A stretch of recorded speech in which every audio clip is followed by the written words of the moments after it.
Você já estudou por horas, sublinhando página após página, apenas para acordar na manhã seguinte e sentir como se o seu cérebro tivesse sido apagado? Você lê o mesmo parágrafo 3 vezes e, de alguma forma, nada fica na memória. Agora vem a parte estranha.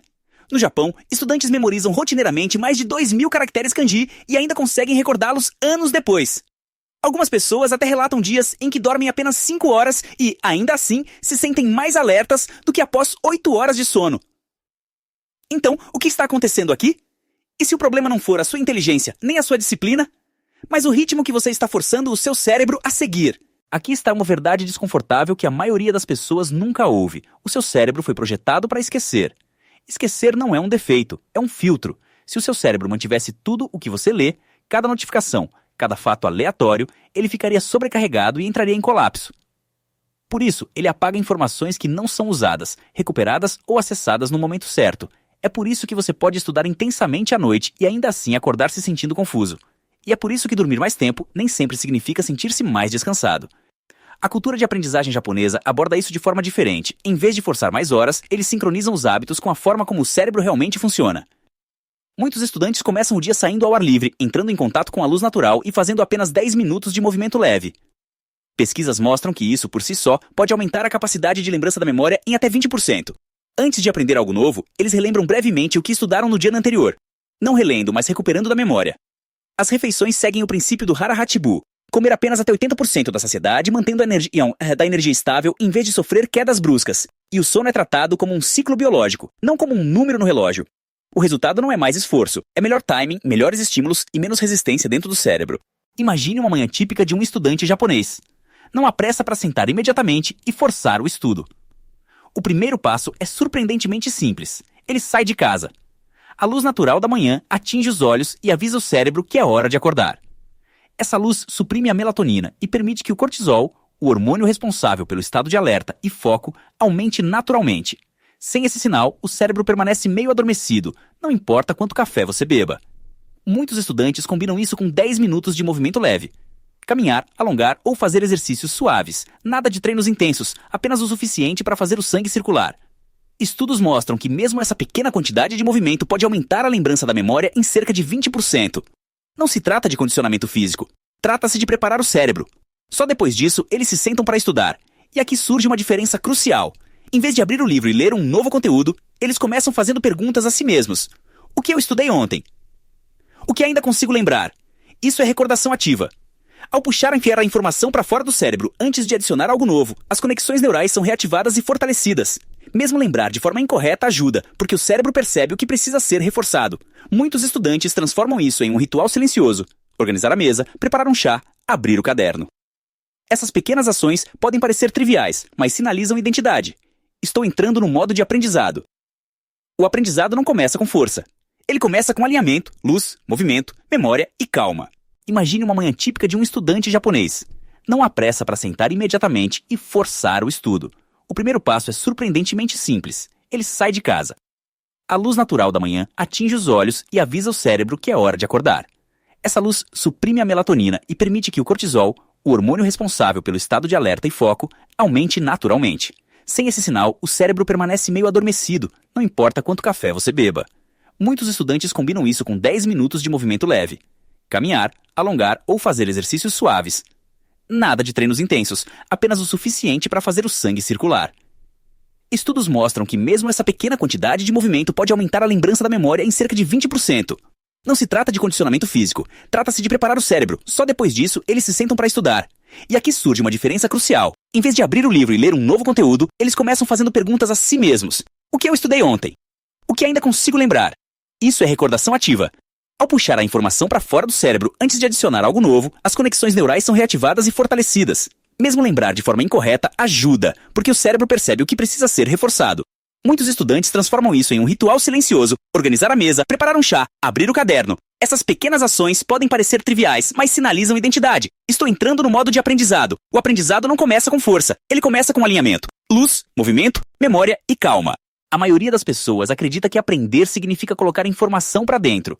Então elas releem anotações, sublinham frases, assistem ao mesmo vídeo repetidas vezes. Parece produtivo, mas é, em grande parte, passivo. E o aprendizado passivo cria uma ilusão de compreensão, não memória real. Os estudantes japoneses confiam em um princípio diferente. Você lembra tentando lembrar. Isso é conhecido como efeito do teste ou recordação ativa. Em vez de reler, eles fecham o livro e fazem perguntas simples. Quais são as ideias principais? Como eu explicaria isso para outra pessoa? Quando você se esforça para recuperar uma informação, o cérebro a trata como importante. Mesmo quando você erra, a correção fortalece a memória mais do que a releitura jamais conseguiria. Eles combinam isso com a repetição espaçada. Em vez de decorar tudo de uma vez, revisitam o mesmo conteúdo em intervalos curtos. No dia 1, dia 2, dia 4 e dia 7. Cada repetição diz ao cérebro, isso importa, guarde. Essa abordagem se encaixa perfeitamente na filosofia japonesa do Kaizen. Melhorar apenas 1% a cada dia.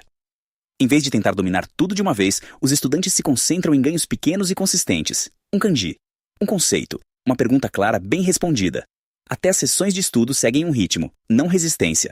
Uma estrutura comum é 40 minutos de foco, seguidos por 10 minutos de descanso. Durante a pausa, eles não ficam rolando a tela sem parar. Eles se levantam, respiram, alongam ou olham para fora. E existe uma regra que mantém o sistema vivo. Nunca falhar 2 vezes. Pular uma sessão uma vez é humano. Pular 2 vezes é como os hábitos desaparecem. Aprender se torna um sistema, não uma batalha de força de vontade. Você provavelmente já viveu esse paradoxo. Em uma noite você dorme 8 horas e acorda exausto. Em outra, dorme 5 ou 6 horas e de alguma forma se sente claro, alerta, até afiado. Isso não é sorte, é biologia. O sono não funciona como uma bateria que simplesmente se enche quanto mais tempo fica conectada. Ele funciona em ciclos, geralmente com cerca de 90 minutos de duração. Cada ciclo passa pelo sono leve, sono profundo e sono REM, a fase em que a consolidação da memória ela acontece. Quando você acorda no meio de um ciclo, especialmente durante o sono profundo ou REM, o cérebro se sente pesado e desorientado. Isso é a inércia do sono. Não importa quanto tempo você dormiu, se acordou no momento errado, você se sentirá esgotado. A cultura japonesa do sono foca menos no total de horas e mais na qualidade e no timing do descanso. Muitas pessoas naturalmente estruturam o sono em múltiplos de 90 minutos, acordando ao final de um ciclo em vez de forçar o despertador. A recuperação também começa antes de dormir. O princípio do Hara Hachibu, comer até apenas 80% da saciedade, evita a sensação pesada de coma alimentar, que rouba a clareza mental e atrapalha o descanso. Um corpo mais leve permite que o cérebro se recupere mais rápido. Alguns estudantes também revisam o conteúdo por apenas 5 a 10 minutos antes de dormir. Nada de estudo intenso, apenas relembrar ideias-chave. Durante o sono, o cérebro reorganiza e fortalece essas memórias em segundo plano, e depois vem a luz. Telas, notificações, rolagem infinita. Tudo isso atrasa essa melatonina e confunde o cérebro, fazendo-o pensar que ainda é dia. As rotinas japonesas enfatizam luz baixa, transições calmas e uma separação clara entre aprendizado e descanso. O sono não é tempo perdido. É onde o aprendizado se completa. Há uma mudança sutil que transforma tudo.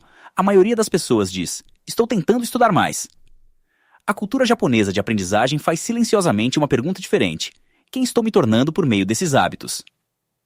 Em vez de depender da motivação, eles constroem identidade por meio da repetição. Quando você aparece todos os dias, mesmo que por pouco tempo, o cérebro começa a enxergar o aprendizado como parte de quem você é, e não como algo que você precisa se forçar a fazer. A linguagem muda de eu tenho que estudar para eu sou o tipo de pessoa que aprende rápido. Essa mudança de identidade remove a resistência. Você deixa de debater se deve estudar. Você simplesmente age em alinhamento com quem acredita ser. Um hábito poderoso é ensinar imediatamente após aprender. Explicar um conceito em voz alta, escrever um pequeno resumo ou compartilhá-lo com outra pessoa força o cérebro a organizar a informação com clareza. Se você consegue ensinar de forma simples, você realmente entendeu. Igualmente importante é o silêncio. Entre as sessões de estudo, as rotinas japonesas permitem espaço. Pequenas caminhadas, momentos de quietude, até mesmo o tédio. É nesse momento que o cérebro reestrutura a informação, como raízes crescendo no subsolo antes de a planta aparecer acima da superfície. O progresso muitas vezes parece invisível no início, mas, assim como o Kaizen, essas pequenas ações consistentes se acumulam. Você não se torna um aprendiz rápido forçando mais.